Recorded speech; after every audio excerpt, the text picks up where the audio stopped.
Puno ng mga food truck at tao ang kalsadang ito sa Vancouver, Canada para sa isang street festival ng Sunset and Fraser community bilang paggunita sa Lapu-Lapu Day ng mga Pilipino roon. Pero ang masaya sanang pagdiriwang, oh my God, there's a lot! Nauwi sa trahedya nang mang-araro ang isang SUV. Sir, can you hear me? Nagkalat sa kalsada ang mga katawan.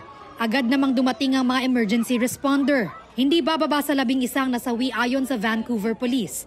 12 na naman ang sugatan at kritikal ang ilan sa kanila. Ang SUV driver hinabol ng mga tao roon hanggang siya'y mahuli ng mga pulis.